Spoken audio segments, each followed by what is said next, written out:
بریالیه. نن ستاسو د ځواب ورکولو وار دی. آیا تاسو چمتو یاست؟ ښوونکي صاحب زه چمتو یم. ناپلیون په کومه جګړه کې ووژل شو؟ زه فکر کوم چې په وروستۍ جګړه کې. دا څه ځواب دی بریالیه؟ ښه، د اسمان برېښنا او د کور برېښنا ترمنځ څه توپیر دی؟ د اسمان برېښنا وړیا ده مګر د کور برېښنا چارج کیږي. ولې پر سیندونو پلونه جوړوو؟ ځکه کله چې باران وریږي کبان د پلونو لاندې ځئ او لوند نه کوئ. تاسو هیڅ درس نه دی زده کړی. زه به تاسو ته د ریاضي ځینې پوښتنې وپوښتم. سم ځواب یې راکړئ. تا 50 افغانۍ لري او قلم په 20 افغانۍ اخلي. څومره پیسې مو پاتې دي؟ 40 افغانۍ پاتې دي. 40 افغانۍ څنګه پاتې شوې کله چې له هغه څخه یو قلم په 20 افغانیو اخلئ؟ ښوونکي صاحب ما له هغه څخه 10 افغانۍ تخفیف ترلاسه کړ. که احمد 15 منې لري او 3 منې محمود ته ورکوي، څومره منې پاتې دي؟ ښوونکي بخښنه غواړم خو زه احمد او محمود نه پېژنم. بریالیه، تاسو مطالعه کړې؟ آیا ته پوهېږې چې تاسو نن امتحان لرئ؟ اوس زه به د بیولوژي ځینې پوښتنې وپوښتم تر څو وګورم چې آیا ته یې په یاد لري یا بیا هم عجیب ځوابونه وکړئ. د چرګانو د یوې ځانګړتیا نوم ولیکئ. چرګه یوازینۍ مرغۍ ده چې کله ناست وي بریالی کیږي. د 5 ښکار حیواناتو نومونه ووایه. 5 حیوانات، 2 زمریان او 3 پړانګان. واه واه، ښه. د 2 امفیبیان حیواناتو نومونه ووایه. امفیبیان حیواناتو نومونه چونګښه. ډېر ښه. په پای کې تاسو یو هوښیار ځواب ورکړ. اوس دوهم ووایه. دوهم امفیبیان حیوان د چونګښې مور ده.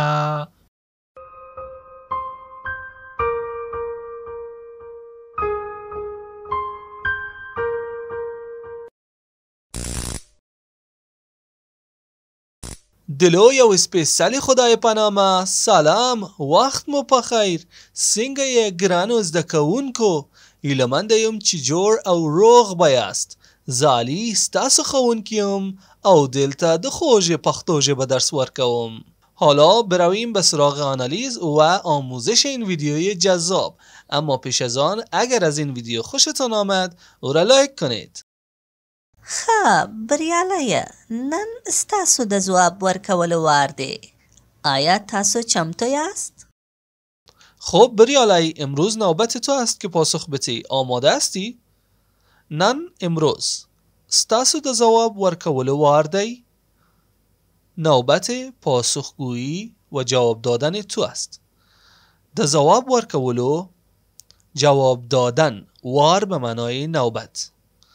آیا تاسو چمتو یاست؟ آیا آماده هستی؟ چمتو به معنای آماده بودن. ښوونکي صاحب زه چمتو یم.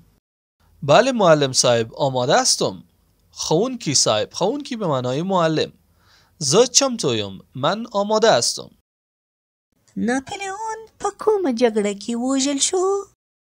ناپلیون در کدام نبرد کشته شد؟ په کومه، در کدام، جګړه، نبرد، جنگ. وژل شو، کشته شد. زه فکر کوم چې په وروستۍ جګړه کې فکر کنم در نبرد آخرش. فکر میکنم چی که په وروستۍ آخرین جګړه کې نبردش. دا څه ځواب دی بریالیه؟ این چه جوابی است بریالی؟ دا څه ځواب دی؟ این چه جوابی است؟ ښه، د اسمان برېښنا او د کور برېښنا ترمنځ څه توپیر دی؟ فرق بین برق آسمان و برق منزل چی است؟ د آسمان برېښنا به معنای برق روشنایی او د کور برېښنا کور به معنای خانه. ترمنځ څه توپیر دی؟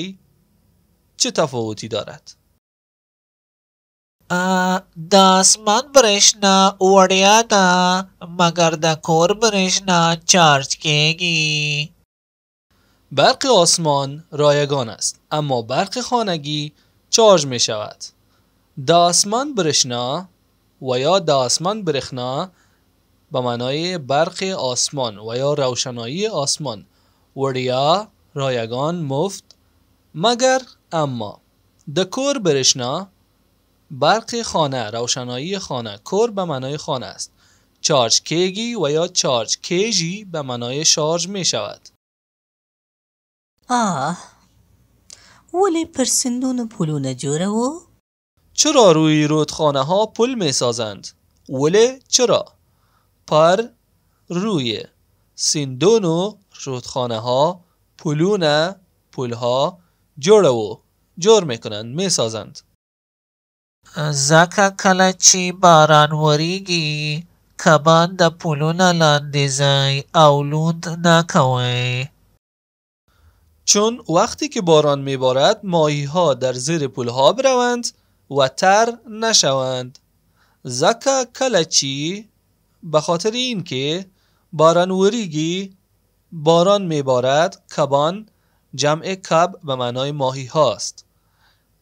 دا پلون لنده به معنای زیر، پایینه. در پایین پلها زی بروند او لوند نکوی و تر و یا خیس نشوند. تاسو هیڅ درس نه دی زده کړی؟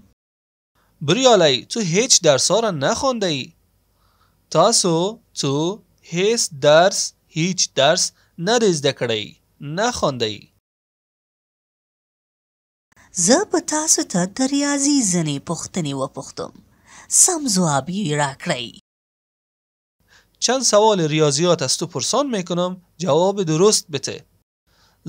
من با تاسو ته از تو در ریاضی ذهنی پوښتنی و پوښتم. برخی سوال ریاضیات را از تو میپرسم، سم جوابی را کړئ. جواب درست بده. سم جواب صحیح، جواب درست. تا 50 افغاني لري او قلم په 60 افغاني اخلي.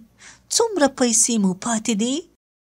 تو 50 افغانی داری و یک قلم به قیمت 20 افغانی میخری. چقدر پول برایت باقی مانده است؟ تا 50 افغانی لری. 50 به معنای 50. لری داری. او قلم په 60 افغانی اخلی و قلم را به 20 افغانی میخری. اخلی میخری. 60 به معنای 20. څومره پیسه مو پاتې دی؟ څومره چقدر پیسه پاتې دی باقی مانده است؟ 40 افغانی پاتې دی. 40 افغانی باقی است. 40 به معنای 40 افغانی پاتې دی باقی است، میماند. 40 افغاني څنګه پاتې شوی کله چې له هغه څخه یو قلم په 60 افغانی واخلی؟ 40 افغانی چگونه مانده است وقتی از او یک خودکار به قیمت 20 افغانی میخری؟ 40 افغانی 40 افغانی څنګه چطور پاتې شوی باقی میماند؟ کله چی وقتی که له هغه از او څخه یو قلم په 60 افغانی واخلی. یک قلم به 20 افغانی میخری. ښوونکي صاحب ما له هغه څخه 10 افغانۍ تخفیف ترلاسه کړ. معلم صاحب 10 افغانی را از او تخفیف گرفتم. معلم به معنای ښوونکی. من له هغه څخه از او 10 افغانی تخفیف ترلاسه کړ. تخفیف گرفتم. که احمد 15 منې لري او 3 منې محمود ته ورکوي، څومره منې پاتې دی؟ اگر احمد 5 سیب داشته باشد و 3 سیب آن را به محمود بدهد، چند سیب دیگر برایش باقی مانده است؟ اگر احمد 15 منې لري، 5 سیب دارد او 3 منې محمود ته ورکوي و 3 به معنای 3 منې جمع منه به معنای سیب ها محمود ته ورکوي به محمود میدهد. څومره منې پاتې دی؟ چند سیب برایش باقی مانده است؟ ښوونکي بخښنه غواړم خو زه احمد او محمود نه پېژنم. ببخشید معلم صاحب، ولی من اصلا احمد و محمود را نمیشناسم. ښوونکي معلم بخښنه غواړم، ببخشید معذرت میخوایم خو زه احمد او محمود نپیژنم. من احمد و محمود را نمیشناسم. پیژنم به معنای میشناسم، نپیژنم به معنای نمیشناسم. بریالیه، تاسو مطالعه کړې؟ آیا ته پوهیږې چې تاسو نن امتحان لري؟ بریالی، آیا تو درس خوانده ای؟ آیا میدانستی که امروز امتحان داری؟ تاسو مطالعه کړی؟ مطالعه کرده ای؟ درس خوانده ای؟ آیا ته پوهیږي؟ آیا میدانستی، میفهمیدی چې تاسو که تو نن امتحان لري، امروز امتحان داری؟ اوس زه به د بیولوژي ځینې پوښتنې وپوښتم تر څو وګورم چې آیا ته یې په یاد لري یا بیا هم عجیب ځوابونه وکړی. حالا من میخواهم چند سوال بیولوژی بپرسم تا ببینم آیا آنها را به خاطر میآوری یا هنوز پاسخهایی عجیب و غریب میدهی. اوس حالا من به د بیولوژی ځینې پوښتنې، چند سوال بیولوژی، ځینې به معنای چند، پوښتنې، سوال وپوښتم، میپرسم ترسو تا زمانی که وګورم ببینم چې آیا تی که آیا تو په یاد لري، به یاد میآوری یا بیا هم و یا دوباره عجیب ځوابونه ورکړي، جوابهای عجیب میدهی. د چرګانو د یوې ځانګړتیا نوم ولیکئ. یک ویژگی مرغها را نام ببر. د چرګانو جمع چرګ به معنای مرغ هست. د یوې ځانګړتیا، یکی از خصوصیات مرغها را نوم ولیکی، نام ببر یا بنویس. چرګه یوازینی مرغۍ ده چې کله ناست وي بریالی کیږي. مرغ تنها پرنده ای است که با نشستن موفق می شود. چرګه مرغ یوازینی، تنها، یگانه مرغی ده، پرنده ای است، مرغی است چې کله که ناست وی، وقتی که می نشیند بریالی کیږي و یا بریالی کیږي، موفق می شود.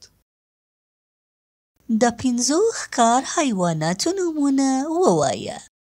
5 حیوان درنده را نام ببر. د 5 ښکار حیواناتو نومونه، نام حیوانات درنده ووایه، بگو. 15 حیوانات، 2 زمریان او 3 پړانګان. 5 حیوان درنده، 2 شیر و 3 ببر. 15 حیوانات، 2 زمریان، 2 شیر او 3 پړانګان و 3 پلنگ و یا ببر. واه واه ښه د دوو امفیبیان حیواناتو نومونه ووایه.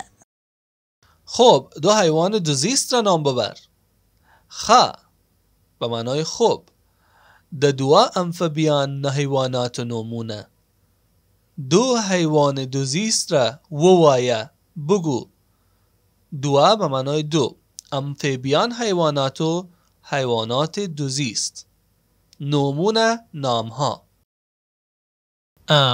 امفیبیان حیوانات نومونه چونگخه. نام حیوانات دوزیست بقه و یا قورباغه. امفیبیان حیوانات دوزیست.